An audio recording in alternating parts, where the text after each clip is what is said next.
وقف کونسل میں بھی اور وقف بورڈ میں بھی لازماً 2 غیر مسلم ممبروں کو بھی رکھا جائے گا۔ پورے مسجد کمیٹی میں پورے مسجد کمیٹی، ہر مسجد کمیٹی میں گورنمنٹ نامینیٹ کریں گے۔ ہر مسجد کمیٹی میں دیکھیے، یاد رکھو میں تم کو پکار کر کہہ رہا ہوں، اگر آج تم بیدار نہیں ہوگے تو آنے والی نسلیں تم کو ہم کو کوسیں گی کہ تم نے ہماری مسجد کو تک نہیں بچا سکے، تمہارے اولیاء اللہ کے آستانوں کو نہیں بچا سکے، تمہارے قبرستانوں کو نہیں بچا سکے، جو ہمارے بزرگ اس قبرستان میں آرام کر رہے تم نے ان کو بھی برباد کر دیا۔ یہ کوئی جو بندیوں بریلویوں کا اہل حدیث کا مسئلہ نہیں ہے، یہ وقف کا مسئلہ ہے، جو جائیداد اللہ کے نام پر ہے۔ تم اور ہم کیا جواب دیں گے حشر کے میدان میں؟ اس اللہ کے سامنے ہم کیا بولیں گے کہ پروردگار جو ہم تیرے نام پہ چیز تھی اس کو نہیں بچا سکے؟ السلام علیکم ورحمۃ اللہ وبرکاتہ۔ اللہ نہ کرے اگر وقف ترمیمی بل کا جو قانون ہے وہ پاس ہو گیا پارلیمنٹ میں تو اس کے جو خطرات لاحق ہوں گے یہ سن کر یقیناً آپ حضرات اور تمام مسلمان اس پر شزدر رہ جائیں گے۔ خود اس بات کا انکشاف اس وقف ترمیمی ایکٹ میں ہوا ہے جس کا خلاصہ کل مسلم پرسنل لا بورڈ کے صدر تلنگانہ کے محبوب نگر میں ایک مجلس سے ایک کانفرنس سے خطاب کر رہے تھے۔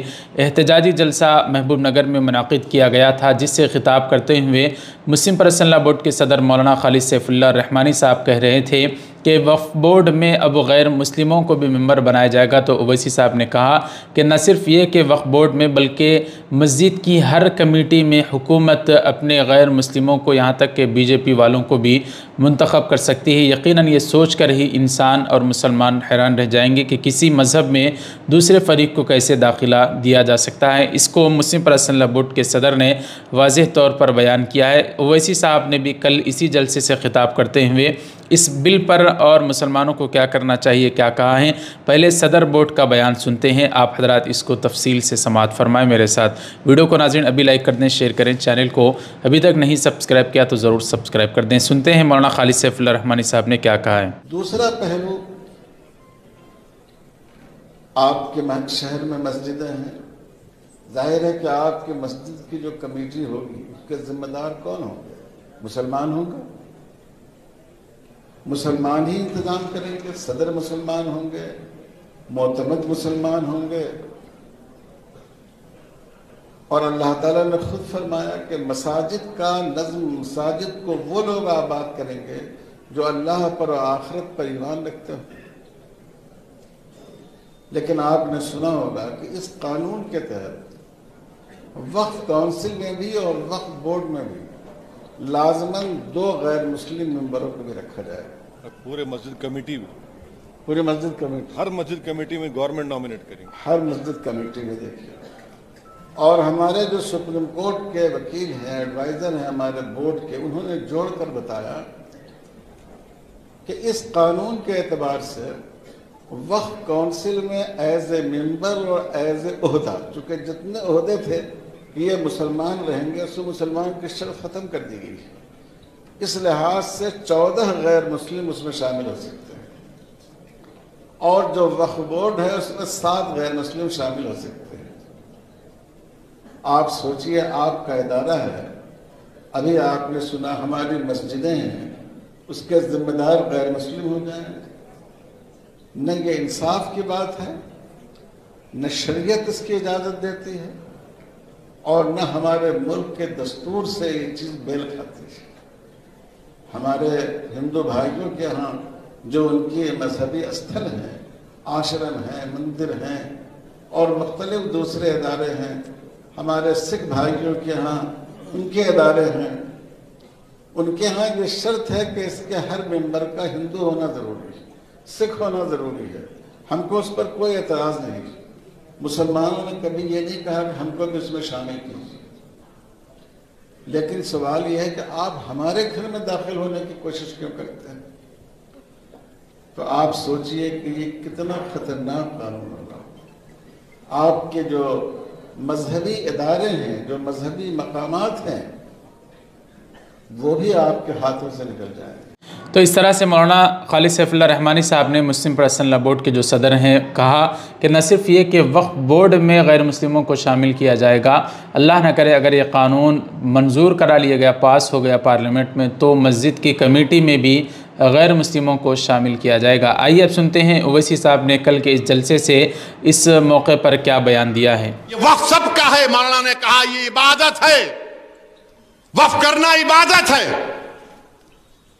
میرے عزیز دوستوں اور بزرگوں، آپ کو، ہم کو، پورے ملک کے لوگوں کو جو اس ملک کی خوبصورتی کو مانتے ہیں، اس ملک کی خوبصورتی اس کا بھائی چارہ ہے، اس ملک کی طاقت ہر مذہب کو اپنے اپنے مذہب پر چلنا ہے، مگر مودی صرف مسلمانوں کو نشانہ بنا رہے ہیں، اور مودی جانتے ہیں کہ مسلمانوں کو نشانہ بناتے رہو کیونکہ ان کو الیکشن میں شکست نہیں ہوگی۔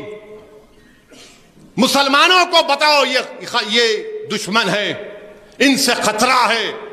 بی جے پی کے لوگ بولتے اتنی وقف کی جائیداد ہے، وہ 2 انڈونیشیا کہتے، ایک ملیشیا، ایک فلاں ملک۔